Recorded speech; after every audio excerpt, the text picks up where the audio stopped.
Okay.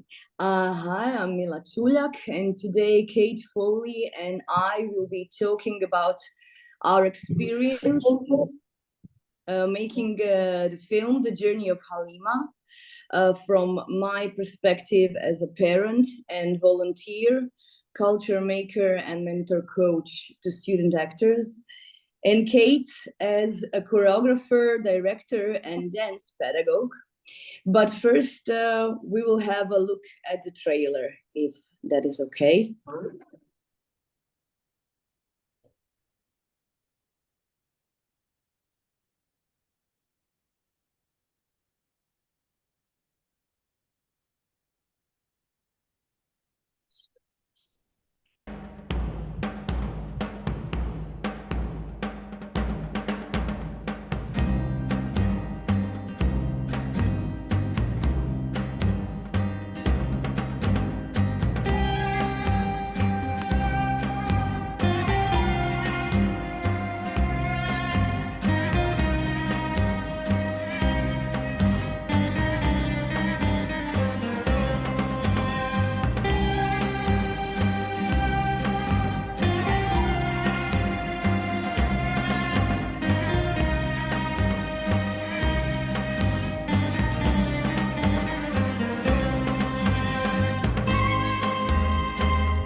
Oh, okay. So, Kate, can you tell us about the journey of Halima and how it came to be? Well, I work at the primary school for classical ballet and contemporary dance at Primary School Vizhica, and they produced the film. I found the story online, and I directed it in collaboration with media artist Damjan Sporcic, who, among other roles, designed the visual effects and edited the film. It premiered at Art Kino Rijeka on February 11th, 2023, and it's feature length at 67 minutes long. It has 31 songs in it. It was shot during the pandemic of 2021 with 110 dancers from our school, 6 adults, a combination of teachers and parents and spouses, and 8 choreographer teachers. The original score by Zoran Majstorovic features the musical traditions and instruments of the contemporary migrant trail from Mesopotamia to Northern Europe. That particular song was The Land of the Forest, a song from The Land of the Forest, which you probably recognize as a Balkan song form. So our faculty had decided that for a final production in 2019-20 would be a fairy tale. And at the time, I came to realize that the European Capital of Culture 2020 in Rijeka would not be addressing illegal migration as a theme. And we were witnessing it at the time in the local mountains and in the community behind Rijeka where I live in Grobnik. So I decided to search online for a Syrian fairy tale, and what I found was The Journey of Halima, a children's book by a group of Greek authors working in the camps there. Nikos Kalatzidis, Michailis Darnakis, Maria Leftidou, and Andreas Mavridis. They wrote it to empower refugee children. And I offered this idea to my colleagues because I felt the need for an antidote to the fear and xenophobia that I was beginning to experience both in me and around me. So Kate, how did the journey of Halima end up as a film and not as a live performance? Well, we were supposed to do it in the spring of 2020 at the end of the school year, so that was canceled. This was a production for Rijeka. But by the fall of 2020, I did not think that we would be on stage by the end of that school year. So I pitched it to my boss and we decided to make a film version. I said we could do it and she believed me. I didn't know exactly how yet, but we did it. It was documented in digital video in the spring of 2021, and we created a sound stage in a huge warehouse called Export Dervo in Rijeka.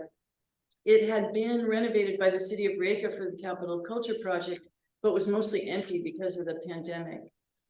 The production period in this warehouse lasted 6 weeks.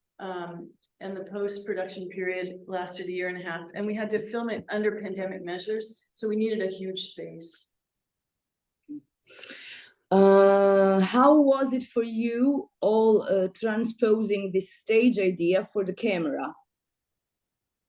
That was really interesting. I've over the years directing a dance company and dealing with really bad documentation practices, and having to learn how to direct them myself so that my own work could be documented, I'd learned that a camera can either completely collapse or amplify the viewer's sense of three-dimensional dancing space. And navigating the relationship between physical space as we perceive it and camera space as it sees dance space has always been tricky for me. So we had a lot of material to cover. We used multiple camera angles to replicate the eye's movement while watching a live performance. So we had cameras in the center and at the 2 diagonals, and we also had a handheld camera and overhead coverage when it served particular choreographies. We worked with 2 camera operators, and every day we shot 3 to 4 days a week over the 6-week period. And every day we had a shot list at the beginning of the day. So we knew what we were after, and then if any ideas came up, we could have time to get them. From a pedagogical perspective, we had to adapt how we taught the students to project themselves and where to focus. As stage performers, we were always coaching them to target themselves to the back row, to the balcony of Han Ka, where their grandmother might be sitting.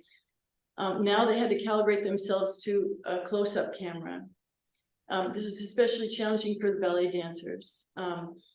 So each group had the opportunity to see the first 2 takes close and wide of the dances we first shot it, and then they could understand either what everybody had been telling them all along or what they could actually see for themselves and understand.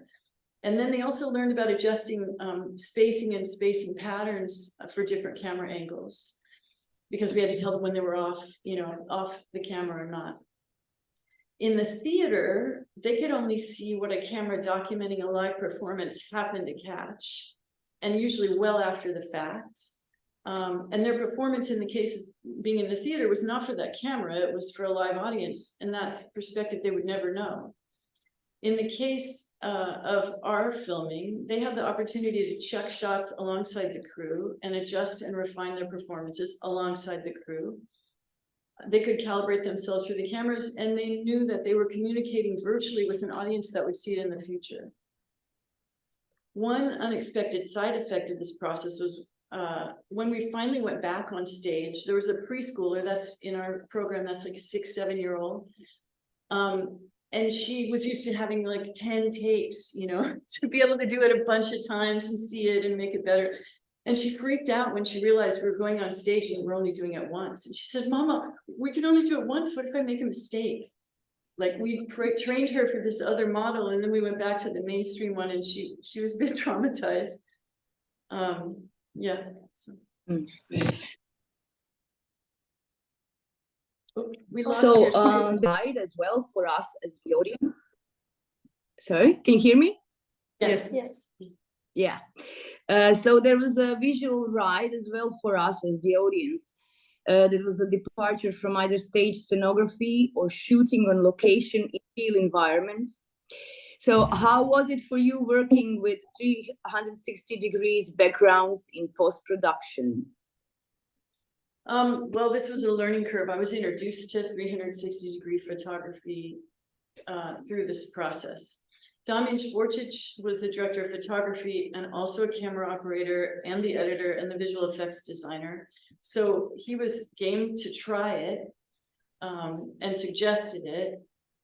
And he shot backgrounds in 360 around Rijeka and found existing backgrounds online that maybe weren't, but could process them in software that adapted them. And we also had some really nice 360-degree footage from a paraglider who shoots regularly. Green screen technology was way too expensive for us for a 6-week production period.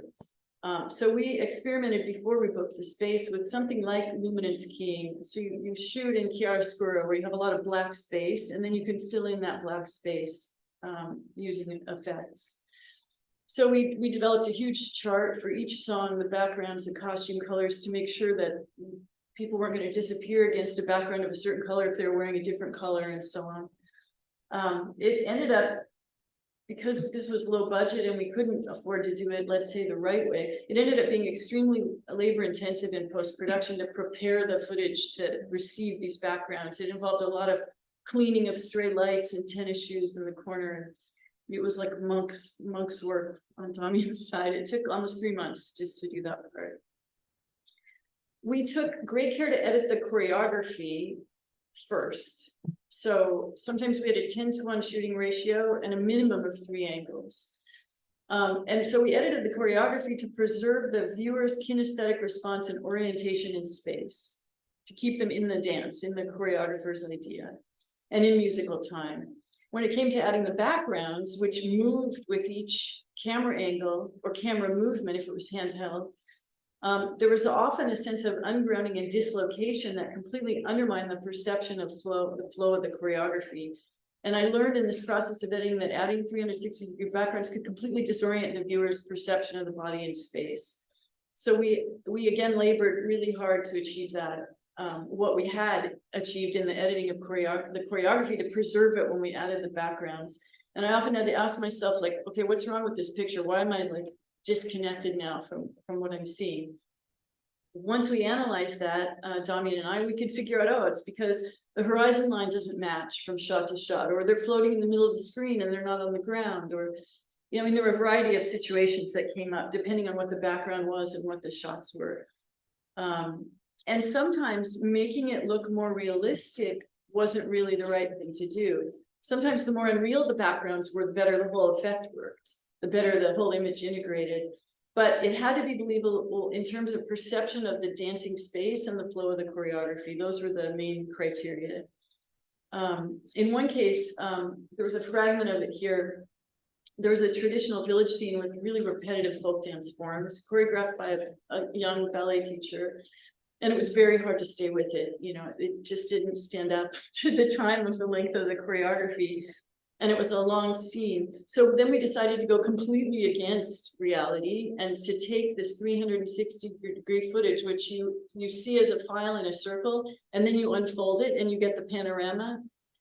We kept it in a circle and we spun it because we kind of had to go into almost psychedelic effect to make that scene work. And it was actually kind of fun and retro because it looked like a portrait frame that was spinning of the village, and they were inside the village in the center. How did you handle delivering the narrative aspects of a dance fairy tale on a film? And how did this change from what you had originally planned as a stage production in a 19th century National Theatre house? Well, the first thing, we could not rely on a libretto in a program book with a list of characters that the audience would know in advance and be able to refer to at intermission. Everybody knew the story already, and most of our audience would know the story. So I had to keep asking myself, like, we know what we're doing, but would anybody else get it? At the encouragement of my ballet colleagues, we used pantomime to deliver the plot points and of course built it into the choreography. And The problem is sometimes Halima had, the main character had a non-dancing character and a traditional song devoted totally to plot exposition. And this pantomime also became, it just is hard to follow ballet pantomime. It was for me, I think, unless you're a trained ballet dancer or a ballet mime, you really, you can't get it. So we did, I used a test audience and a survey, and I asked people to tell in the survey first things that initial viewers had come up with that were irritating or bothered them. And then I made sure to get people who didn't know anything about the project and weren't really in dance. They did include experts in film, dramaturgy, language education, and children's theater. So their answers made it really clear how much information was not coming across and where they were confused. And some of them made really good suggestions. The ones we took, well, there was no recorded dialogue or speech in it either. Adding a narrative's voice would have made it more complicated. So we decided to add chapter headings that briefly introduced the characters and the places and the action, and then dialogue cards under the pantomime, like in silent movie cards, when it was absolutely necessary. And in this way, we relieved the viewer of what my friend, this dramaturg Vinicius Yatoba, called the heavy lifting of watching a dance film, so that nobody has to think through like who's doing what and why are they there and what's the situation. They can just be in the ride. That those other the heavy lifting part of being a viewer was relieved for them. They had the information in advance, and then they could just take it in the way it was built as a dance.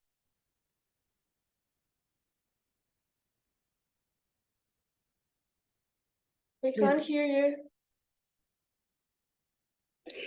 What did you take away from this experience? I can say what I got from it. For me as a parent, it was very difficult to see my child, whose dance education became a struggle in a very small bedroom, with teachers desperately trying to motivate her through small screens to explain what a dance is and what it should be. And it was everything that dance should not be. It should be free and outrageous and wild and in physical presence, in communication with colleagues and others.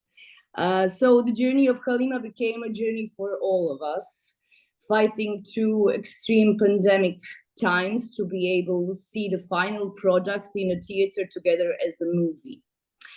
It premiered in Rijeka, a sanctuary city for refugees, at just the right moment, when literally across the street from the art kino, the Migrant Help Center, where I have been volunteering for the last 5 months, serves 250 refugees per day. I faced a lot of Halimas on that spot, so I felt that the goals of fostering humanism and encouraging solidarity came to real fruition. These are the values that art and dance especially cherish the most. For me, this is the largest project I've directed so far, and under the most challenging conditions. So it meant a lot for me to have the opportunity to try out this hybrid form of dance documentation. And it was also the most complex production for us at the school. It required more team building, and we had more parental buy-in than we'd ever had before. I started the project hoping that it might bring the students and their families some familiarity, empathy, and understanding about the refugees who were coming nearer. We finished it with the realization that we'd actually done something important.